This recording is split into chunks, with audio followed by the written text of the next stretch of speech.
बिस्मिल्लाहिर्रहमानिर्रहीम। अस्सलाम वालेकुम स्टूडेंट्स, अल्लाह ताला से दुआ है कि आप खैरियत से हों। हम डिस्कस कर रहे थे मैथ 9 का chapter number 4 that is algebraic expressions and algebraic formulas. Students, this is going to be the last lecture of exercise 4.3। इस लेक्चर में हम इंशाल्लाह क्वेश्चन नंबर 3 और क्वेश्चन नंबर 4 को डिस्कस करेंगे। आइए शुरू करते हैं।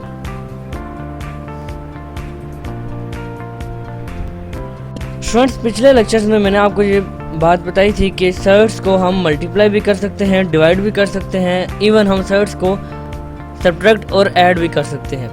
क्वेश्चन नंबर 1 में हमने सर्ट्स को मल्टीप्लाई करना सीखा। क्वेश्चन नंबर 2 में हमने सर्ट्स को मल्टीप्लाई भी किया और उसके साथ साथ हमने सर्ट्स को डिवाइड भी किया। फाइनली अब हम क्वेश्चन नंबर 3 में सर्ट्स को ऐड और सब्ट्रैक्ट करना सीखेंगे। क्वेश्चन नंबर 3 की स्टेटमेंट है simplify by combining similar terms. इसको सिंप्लीफाई करने के बहुत से तरीके हैं, लेकिन हमें क्वेश्चन में रिस्ट्रिक्ट कर दिया गया है, हमारे पर रिस्ट्रिक्शन लगाई गई है कि आपने सोल्व तो करना है, सिंप्लीफाई तो करना है, लेकिन सिमिलर टर्म्स को कंबाइन करने के बाद, कंबाइन से यहाँ पर मुराद सिमिलर टर्म्स को कॉमन लेने के बाद जो आंसर आएगा आपने वो आंसर हमें देना है। तो हमने सिमिलर टर्म्स यहाँ पर बनानी है। सिमिलर टर्म्स हमें अभी नज़र नहीं आ रही, तो हमें इनको सिमिलर टर्म्स में कन्वर्ट करना होगा। सबसे सिंपलेस्ट टर्म क्वेश्चन नंबर 3 के पार्ट नंबर 1 में आपको कौन सी नजर आती है?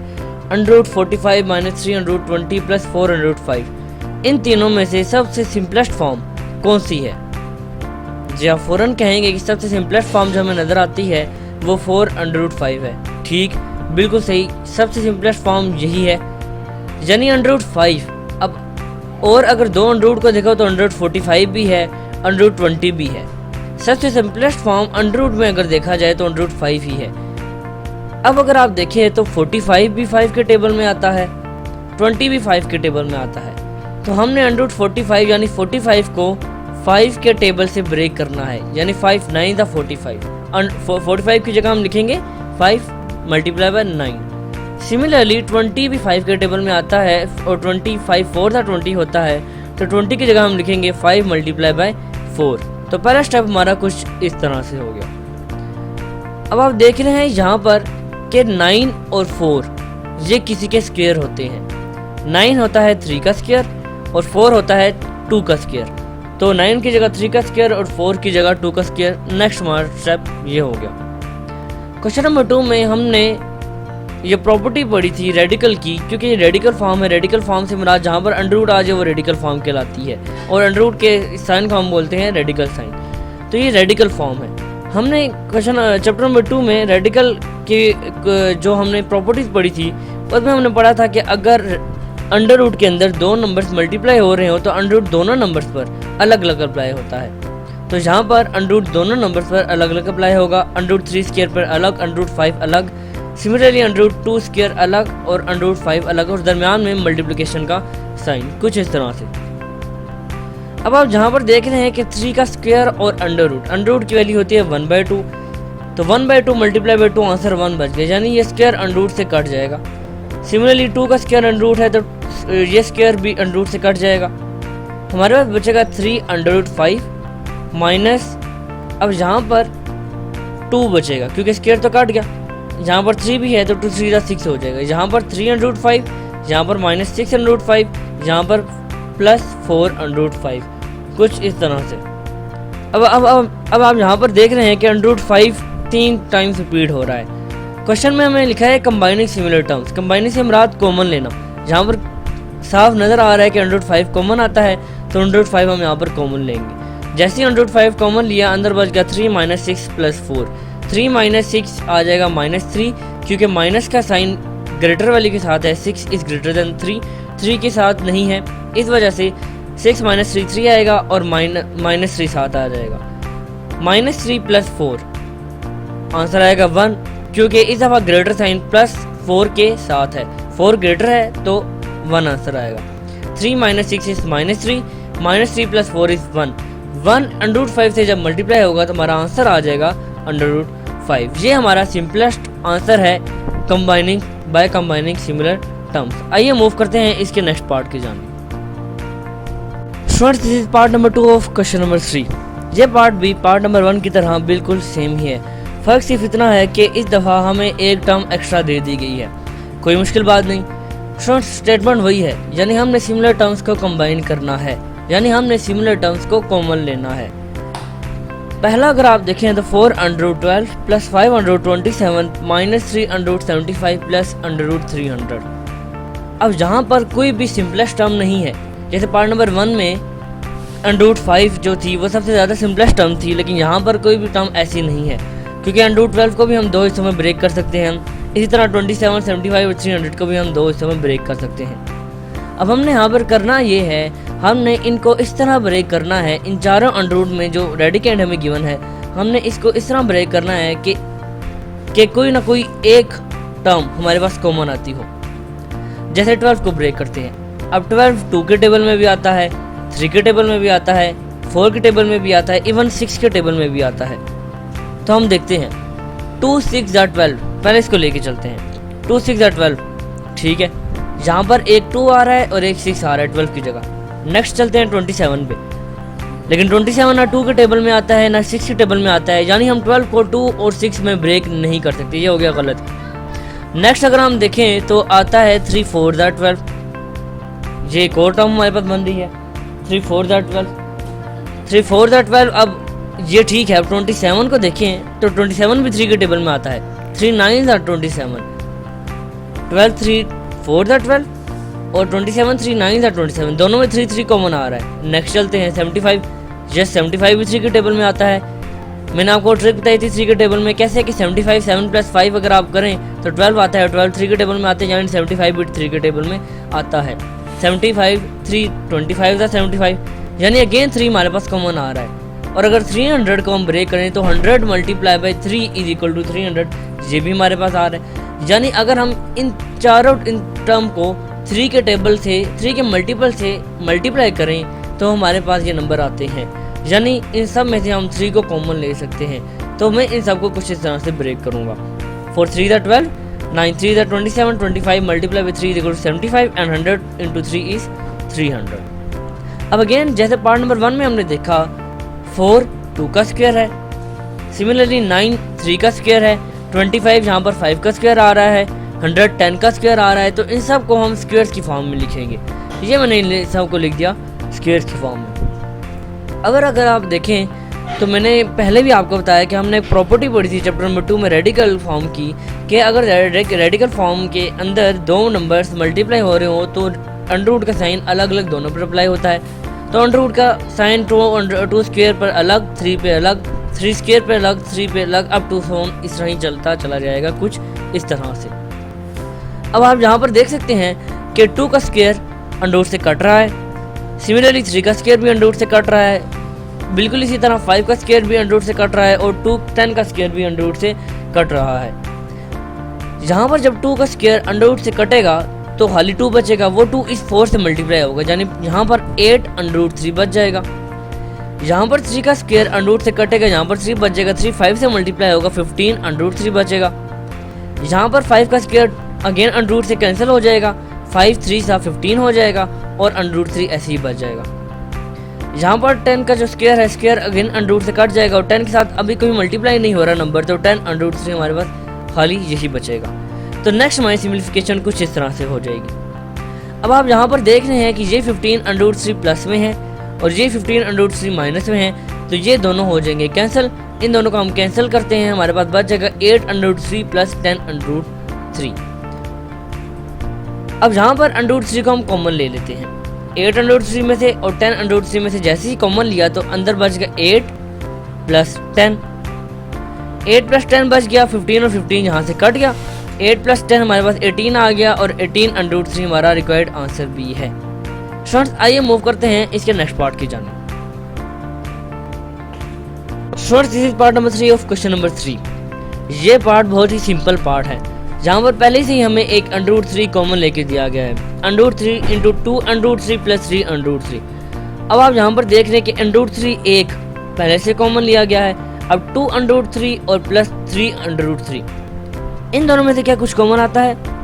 जी द आंसर इज अगेन हमारे पास अंडर रूट 3 कॉमन आ रहा है। तो यहाँ से हम अगेन अंडर रूट 3 को कॉमन लेते हैं। हमारा फर्स्ट स्टेप यही है, ये मैंने ले लिया अंडर रूट 3 को कॉमन। जैसे ही हमने अंडर रूट 3 को कॉमन लिया हमारे पास ब्रैकेट के अंदर बचा 2 प्लस 3। ये जो दो अंडर रूट 3 बाहर मल्टीप्लाई हो रहे हैं ये आपस में कैंसिल हो जाएंगे और हमारे पास बचेगा 3। बाहर 3 बचा और ब्रैकेट के अंदर 2 + 3 = 5। 3 × 5 = 15। ये बहुत ही सिंपल पार्ट था फ्रेंड्स। पार्ट नंबर 4 जो क्वेश्चन नंबर 3 का है वो भी बहुत ही सिंपल पार्ट है। उसमें आपने सिर्फ इतना करना है कि जहाँ पर हमने √3 को कॉमन लिया वहाँ पर आपने √5 को कॉमन लेना है।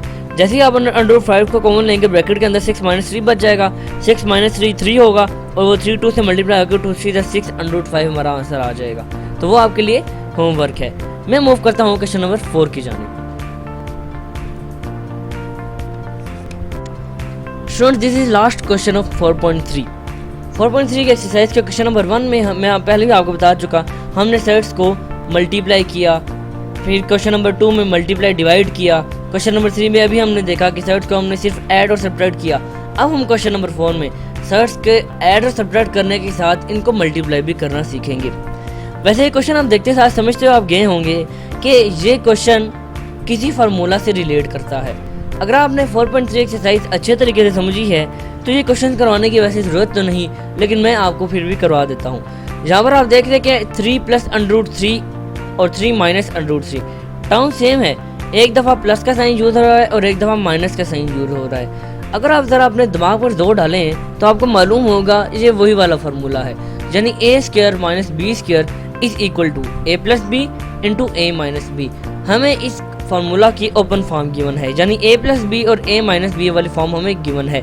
तो हम a और a को मल्टीप्लाई करेंगे यानी 3 का स्क्वायर और माइनस आएगा जैसे यहाँ पर है -√3 हमारे पास आ जाएगा, यानी 3 का स्क्वायर -√3 का होल स्क्वायर। ये हमने फार्मूला को ओपन किया। इनफैक्ट हमने फार्मूला की ओपन फॉर्म से हम क्लोज फॉर्म की तरफ गए। अब यहाँ पर आप देख रहे हैं कि 3 का स्क्वायर है और -√3 का स्क्वायर है। 3 का स्क्वायर तो हो गया 9, √3 का स्क्वायर √ से अगेन कट गया, हमारे पास बच गया 9 - 3 और 9 - 3 हमारा आंसर आ गया 6। स्टूडेंट्स ये बहुत ही ज़्यादा सिंपल पार्ट था। स्टूडेंट्स इसी पार्ट के साथ जो पार्ट नंबर 3 है क्वेश्चन नंबर 4 का वो भी बहुत ही सिंपल पार्ट है, सेम यही पार्ट है, सिर्फ टर्म्स डिफरेंट है। सिमिलरली आप यही फार्मूला यूज़ करें, उनको मल्टीप्लाई कराएं, आपका आंसर आ जाएगा। मैं मूव करता हूँ इसके नेक्स्ट पार्ट की जानिब। Students this is second part of question number 4। √5 + √3 का होल स्क्वायर गिवन है। अगेन ये कोई फार्मूला खुलता है जो हम 4.2 में पढ़ चुके हैं। चलो मैं आपको रिकॉल करवा देता हूँ। ये हमारे पास है a + b होल स्क्वायर का formula. a + b whole square = a² + 2ab + b²। ये फार्मूला आया कहाँ से, इसके लिए आपको 4.2 के लेक्चर्स देखने पड़ेंगे, इसकी डेरिवेशन। बहरहाल ये फार्मूला भी हम यूज़ करेंगे। इसकी हमें क्लोज फॉर्म गिवन है, हमने इसको ओपन फॉर्म में कन्वर्ट करना है। a², ये a है ये b है, a² यानी √5 का होल स्क्वायर, फिर यहाँ पर b² है यानी √3 का होल स्क्वायर + 2ab यानी +2 √3 √5 √3 हमारे पास आ जाएगा। तो हम इस फार्मूला को ओपन करेंगे कुछ इस तरह से। अब √5 का जो स्क्वायर है, स्क्वायर अगेन √ से कैंसिल, √3 का स्क्वायर अगेन √3 से कैंसिल, +2 √5 × √3। अब आप में से कुछ स्टूडेंट्स ये गलती कर सकते हैं कि यहाँ पर आप देखें √5 और √3 मल्टीप्लाई हो रहे हैं तो ये √√ कैंसिल हो जाएगा, 5 3 15 हो जाएगा। स्टूडेंट्स ये कंसेप्ट गलत है। कैसे? अभी हमने देखा कि हम सिर्फ सिमिलर टर्म्स को आपस में मल्टीप्लाई कर सकते हैं अगर √ में हो, जिन्हें अगर √5 मल्टीप्लाई बाय √5 हो तो √ कट सकता है, लेकिन यहाँ पर √5 मल्टीप्लाई हो रहा है √3 से, तो हम इसको काटेंगे नहीं, हम √ के साइंस को नहीं काटेंगे, √ का साइन आएगा, 3 5 15 आएगा और वो 15 √ के साइन के अंदर ही आएगा। तो 5 + 3 + 2 × 5 2 √5 मल्टीप्लाई बाय 3 कुछ इस तरह से आ जाएगा। अब बाहर 5 + 3 हो रहा है 8 + 2 √15, ये आ गया हमारा रिक्वायर्ड आंसर। स्टूडेंट्स आइए मूव करते हैं नेक्स्ट पार्ट की जानिब। स्टूडेंट्स ये पार्ट भी पार्ट नंबर 1 की तरह सिमिलर है। पार्ट नंबर जो 3 है वो तो आपके लिए होमवर्क है, पार्ट नंबर 4 भी आपको होमवर्क देना चाहिए था, लेकिन जहाँ पर फ्रैक्शंस का यूज़ आ रहा है जिसकी वजह से आप कंफ्यूज हो सकते हैं, तो इस वजह से पार्ट में ही आपको सोल्व कराऊंगा। √2 + 1/√3 और √2 - 1/√3। अगेन पहले एक दफ़ा प्लस में गिवन है, एक दफ़ा माइनस में गिवन है, अगेन यही वाला फार्मूला यूज़ होगा। अगेन इसकी ओपन फॉर्म में गिवन है, हम इसको क्लोज फॉर्म में कन्वर्ट करेंगे, यानी √2 का होल स्क्वायर - 1/√3 का होल स्क्वायर, ये हमारे पास आ गया। अब अगेन यहाँ पर √2 का जो होल स्क्वायर है 2 √ से कैंसिल, 1/√3 जो 2 √ से कैंसिल हो गया, 2 - 1/3 हमारा आंसर नहीं है, ये हमारी नेक्स्ट सिंप्लीफिकेशन आ गई। 2 - 1/3, अब 3 यहाँ पर एलसीएम आ रहा है, यहाँ पर 2 के नीचे 1 है, 1 को 3 से डिवाइड करें, यानी 3 को 1 से डिवाइड करें तो आंसर 3 आता है। तो 2 3 का हो गया 6, 6 - 1 divided by 3, 6 - 1 is 5, 5 divided by 3, ये हमारा रिक्वायर्ड और सिंप्लीफाइड आंसर है। आइए मूव करते हैं क्वेश्चन नंबर 4 के लास्ट पार्ट की जानिब। Students, this is last part of question number 4। ये पार्ट भी पिछले पार्ट की तरह बहुत ही ज़्यादा सिंपल है। यहाँ पर आप देखें x² + y², ये सिंप्लीफाइड फॉर्म है, पहले ही इसको हम सोल्व नहीं कर सकते। अगर यहाँ पर माइनस होता तो हम वही वाला फार्मूला लगाते। x + y इसको भी हम मजीद सिंप्लीफाई नहीं कर सकते, लेकिन इन दोनों को हम कर सकते हैं, क्योंकि अगेन जहाँ पर एक दफ़ा ये टर्म प्लस में गिवन है, एक दफ़ा ये टर्म माइनस में गिवन है, अगेन यही वाला फार्मूला हम लगाएंगे a² - b² वाला। अगेन इस दफ़ा हमें ये दोनों ओपन फॉर्म में गिवन है, हम इनको क्लोज फॉर्म में कन्वर्ट करेंगे, यानी √x का होल स्क्वायर माइनस √y का whole square into x + y into x² + y², ये हो गया हमारा फर्स्ट स्टेप। अब यहाँ पर स्क्वायर √ से कट गया, अगेन स्क्वायर √y से अगेन कट गया, हमारे पास बच गया x - y into x + y into x² + y का होल स्क्वायर। स्टूडेंट्स, ये अगर आप देखें तो अगेन दोबारा हमारे पास ये दो टर्म सेम है, एक दफ़ा प्लस के साइन से, एक दफ़ा माइनस के साइन से, वही वाला फार्मूला लग रहा है, x² - y² into x² + y²।